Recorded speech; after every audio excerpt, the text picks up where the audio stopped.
Hello everyone, myself Renu Jain and welcome to my channel.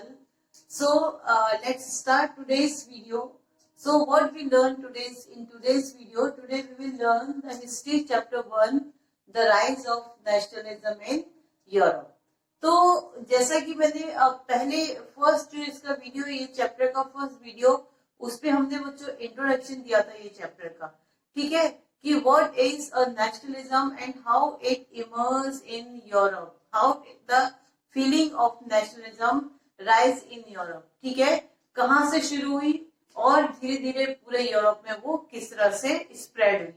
तो हमने बच्चों देखा कि फीलिंग ऑफ द नेशनलिज्म और the rise of nationalism first emerge in France. Okay, सबसे पहले कहाँ पे बच्चों इमर्ज हुआ था? फ्रांस में। ये फोर्स के रूप में बच्चों इमर्ज हुआ फ्रांस में फ्रेंच रिवॉल्यूशन, ठीक है, फ्रेंच रिवॉल्यूशन जो हम क्लास 9th में बच्चों डिटेल में ये चैप्टर हम पढ़ चुके हैं। तो French Revolution was the first clear expression of nationalism in Europe. Okay, so धीरे धीरे बच्चों ये फ्रांस से शुरू हुई और बाकी सारे ये कंट्रीज में ये स्प्रेड हुई, राइट। तो अब कैसे बच्चों ये स्प्रेड हुई हम इसमें पढ़ेंगे। सो पहले ये देखेंगे कि making of nationalism in Europe. Making of nationalism in Europe मतलब कि कैसे धीरे धीरे शुरू होकर what was the political and social condition of European society before emerging of nationalism. Okay, तो बच्चों अब हम बात करें लाइक अब अगर हम 18th century of first half of 18th century हम देखें तो वो कंट्री जो यूरोप कॉन्टिनेंट की वो कंट्री लाइक की फ्रांस, ओके, स्विट्जरलैंड एंड और दूसरे कंट्री, ठीक है, जर्मनी, इटली, जो आज हमें एक पूरे नेशन स्टेट के रूप में दिखते हैं, मतलब एक कंट्री के रूप में देखते हैं। Up to first half of the 18th century they were not as a nation state और द मॉडर्न स्टेट। आज जैसे ये कंट्री दिख रहे हैं वैसे ये नहीं थे। These all countries of Europe they were divided into small small kingdom, ठीक है, छोटे छोटे राज्यों में बटे हुए थे। And each of the kingdom was ruled by the different ruler, अलग अलग रूलर, और हम कह सकते हैं अलग अलग एम्पायर्स द्वारा, डायनेस्टीज द्वारा रूल की जाती थी, ठीक है। कोई कॉमन आइडेंटिटी इनकी नहीं होती थी। उनके अलग रिलीजन होता था, अलग लैंग्वेज होती थी, अलग कल्चर होता था, ठीक है, मतलब एक दूसरे से बिल्कुल भी रिलेटेड नहीं थे, सबकी अलग अलग आइडेंटिटी होती थी, ठीक है। डिफरेंट एम्पायर द्वारा, डिफरेंट डायनेस्टीज द्वारा वो किंगडम रूल की जाती थी।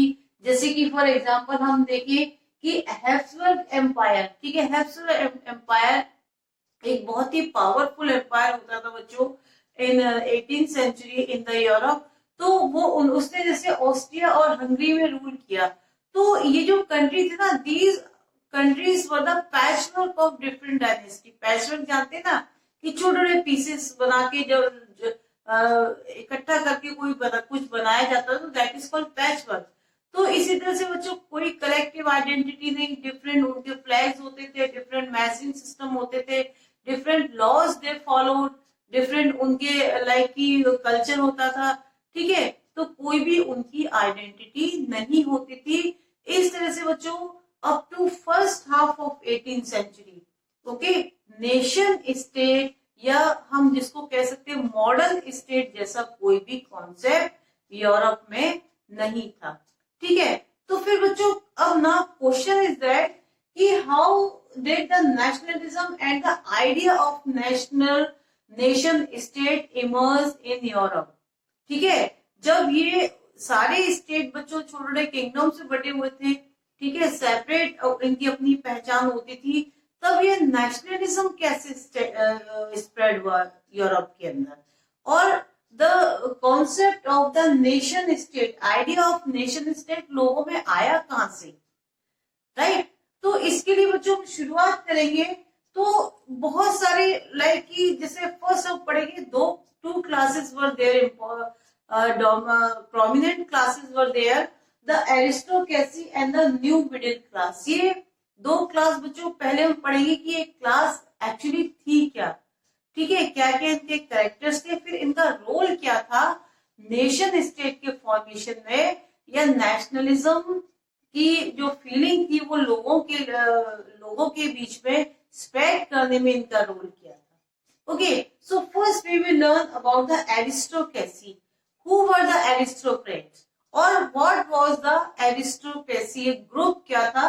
सो दे वर बच्चों जो सोशली एंड पॉलिटिकल पावरफुल और dominant group of the Europe that time, means की एक सोशली और पॉलिटिकली वो बहुत पावरफुल था और डोमिनेंट ग्रुप था। Although numerically they are in small group, मतलब कि नंबर्स इनकी जो संख्या थी वो कम थी।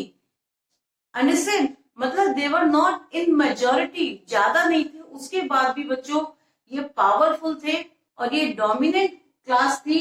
और ये इनका जैसे ये डिफरेंट किंगडम्स में फैले हुए थे, ठीक है, एवरी एम्पायर, हर एम्पायर में थे, हर किंगडम्स में ये फैले हुए थे पूरी यूरोप कॉन्टिनेंट में। तो इनका भी बच्चों अलग कल्चर, अलग एथनिक सिस्टम होने के साथ भी बच्चों, लेकिन इनका they have the same way of life. Understand, इनका सेम वे ऑफ लाइफ हुआ करता था।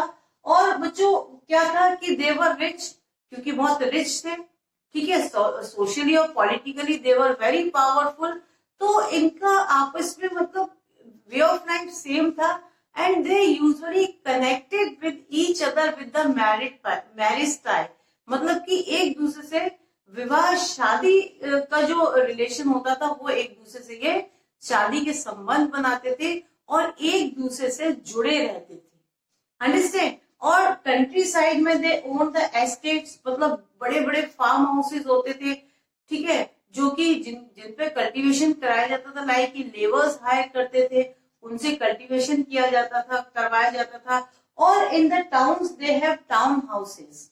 अंडरस्टैंड, मतलब कि they were wealthy, politically they were strong, और क्योंकि वेल्दी थे, पॉलिटिकली स्ट्रॉन्ग थे, इसलिए they were the dominant class of the Europe continent, different different state में थे। एंड बच्चों एक और सिमिलैरिटी थी कि for the diplomatic purpose, understand, मतलब डिप्लोमेटिक पर्पस से ये लोग they spoke French language, same language वो बोलते थे। And children they are like की वेरी पावरफुल थे, नंबर कम थे, और majority in Europe they were of peasant. Understand, peasants और फार्मर की मेजोरिटी होती थी बच्चों, जो ये इन एरिस्टोक्रेट जो लोग होते थे उनके लिए वर्क करते थे। Okay, this is the number, like एक ग्रुप ये हो गया। दूसरा ग्रुप बच्चों हम पढ़ेंगे न्यू मिडिल क्लास। अब ये न्यू मिडिल क्लास क्या थी, यानी मिडिल क्लास और उसके बाद न्यू मिडिल क्लास। तो how the new middle class emerge, और इनका बच्चों रोल क्या था एक नेशन स्टेट के फॉर्मेशन में। तो बच्चों हम जैसे कि we know that the middle class means की जो लाइक की बिजनेसमैन, ठीक है, ट्रेडर्स, फार्मर्स और अदर जो प्रोफेशनल्स होते थे उनको मिडिल क्लास में कंसीडर किया जाता था, ठीक है। और बच्चों जैसा कि हम जानते हैं in Europe the industrial revolution, ठीक है, लाइक इन 18th सेंचुरी सबसे पहले बच्चों इंडस्ट्रियल रिवॉल्यूशन कहाँ हुई थी, इंग्लैंड में हुई थी। ओके, और उसके बाद धीरे धीरे यूरोप के अदर कंट्रीज में वो स्प्रेड हुई up to 19th century, almost पूरे यूरोप में वो स्प्रेड हो चुकी थी, ठीक है। सो नाउ इसमें बच्चों कौन कौन से लोग आते थे, यानी कि new middle class is made up of businessman और स्मॉल स्केल प्रोड्यूसर, यानी कि जो बिजनेसमैन होते थे और स्मॉल स्केल प्रोड्यूसर, क्योंकि जो बड़े बिजनेसमैन, ठीक है, और बिग प्रोड्यूसर होते थे वो तो एरिस्टोक्रेट्स होते थे। तो जो स्मॉल स्केल प्रोड्यूसर होते थे, बिजनेसमैन होते थे बच्चों, they were considered as a middle class, उनको कंसीडर किया जाता था।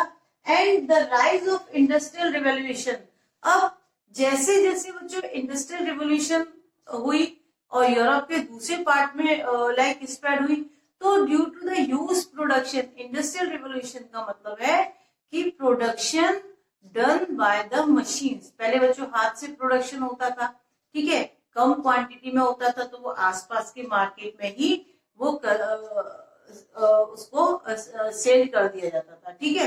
लेकिन जैसे ही बच्चों इंडस्ट्रियल रिवोल्यूशन हुआ, प्रोडक्शन होने लगा बड़ी बड़ी मशीनों से, मतलब ज्यादा क्वांटिटी में प्रोडक्शन होने लगा, तो उसके बच्चों उनको सेल करने के लिए, उनके कंजप्शन के लिए they need a new market. उनको बच्चों नई नई मार्केट की जरूरत होने लगी, और ये आपस में कि इन्होंने ट्रेड रिलेशन बनाए आपस में। और जब ट्रेड रिलेशन एस्टेब्लिश हो गए बच्चों, तो उन्हें they need to form the like एक जैसे लॉ बनाना, ठीक है, same measuring system, same weighting system, जिससे कि इजीली वो एक दूसरे से लाइक की व्यापारिक संबंध स्थापित कर सके, ठीक है। तो इस तरह से बच्चों एक न्यू मिडिल क्लास इमर्ज हुई विद द इंडस्ट्रियल रिवोल्यूशन, ठीक है। जैसे ही इंडस्ट्रियल रिवोल्यूशन यूरोप में हुई, उसके साथ ही बच्चों एक न्यू मिडिल क्लास इमर्ज हुई। और जैसे ही इंडस्ट्रियल रिवोल्यूशन हुई बच्चों, यूरोप के अंदर new cities and new town started to develop, ठीक है। बड़ी बड़ी इंडस्ट्री थी बच्चों, बहुत सारे वर्कर्स चाहिए थे, फिर उनको रहने के लिए नए नए सिटीज और नए नए टाउन्स भी डेवलप होने लगे। तो ये बच्चों ये था, दे रियलाइज अब now this middle class were made up of, अब ये इसका मतलब अब न्यू जो मिडिल क्लास थी बच्चों, ये इसमें इंडस्ट्रियलिस्ट भी थे बच्चों, ठीक है, इसमें ट्रेडर्स भी थे, इसमें एजुकेटेड प्रोफेशनल्स भी थे। तो अब क्योंकि दे वर एजुकेटेड, गॉट इट, अब वो एजुकेटेड थे बच्चों, सो दे रियलाइज कि उन्होंने ये रियलाइज किया बच्चों कि जो एरिस्टोक्रेसी, जो कि नंबर में बहुत स्मॉल ग्रुप है, understand, and despite of having small group they have all the privilege, मतलब कि छोटा ग्रुप है और उसको सारे प्रिविलेज मिल रहे हैं, जबकि वो दूसरा मिडिल क्लास है बच्चों, बड़ा ग्रुप है, लेकिन they did not have any privilege, understand. तो जब बच्चों ऐसा हुआ, इन्होंने ये रियलाइज किया, तो दे फील कि दैट इज नॉट, कि ये सही नहीं है कि जो कम ग्रुप है, छोटा ग्रुप है, ठीक है, क्योंकि वो वेल्दी है, क्योंकि वो पावरफुल है, पॉलिटिकल पावरफुल है, इसलिए उसको सारे प्रिविलेज दिए जा रहे हैं या मिल रहे हैं। और जो दूसरा ग्रुप है मेजोरिटी में है, अब क्योंकि वो पॉलिटिकल पावरफुल नहीं है, वेल्दी नहीं है, इसलिए उसको कोई भी प्रिविलेज नहीं दिए जाते थे।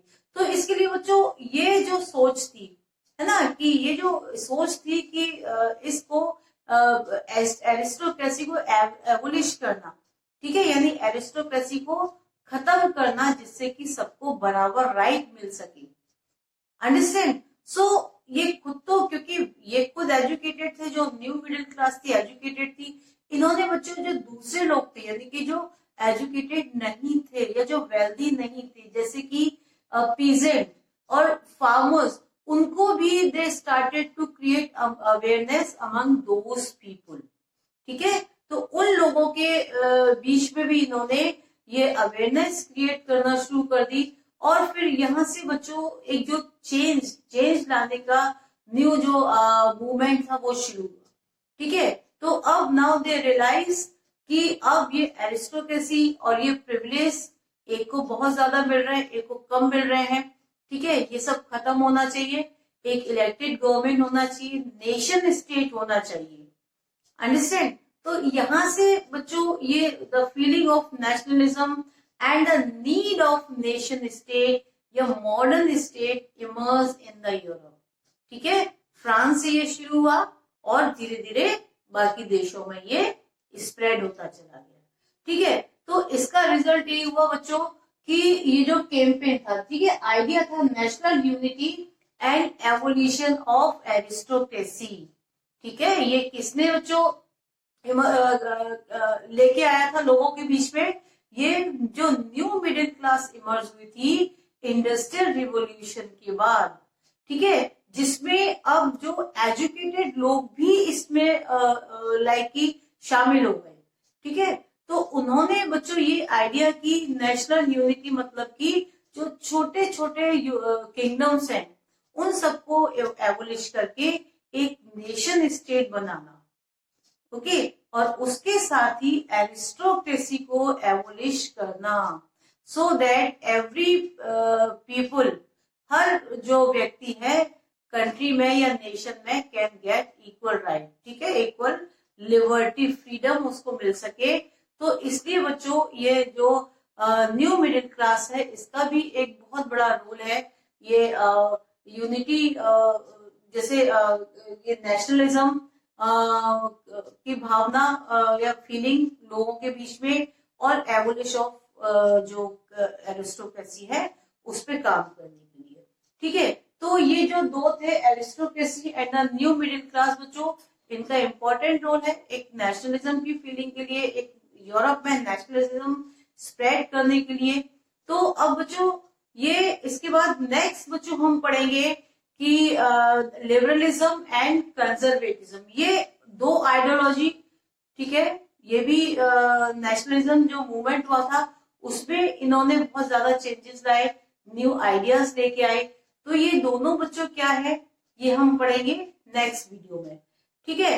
टिल दैट बच्चों आप ये पढ़िए, आपका एनसीईआरटी बुक में बच्चों रीड करिए, और मैंने जो एक्सप्लेन किया है उसको आप वीडियो देखिए, आपको आई होप कि आपको ये जरूर समझ में आएगा, ठीक है। तो अब इसके बाद नेक्स्ट टॉपिक बच्चों नेक्स्ट वीडियो में मैं लेके आऊंगी। तब तक आप मेरे वीडियो को देखिए बच्चों, और चैनल को लाइक, शेयर और सब्सक्राइब करो, ठीक है। So wait for next video, till that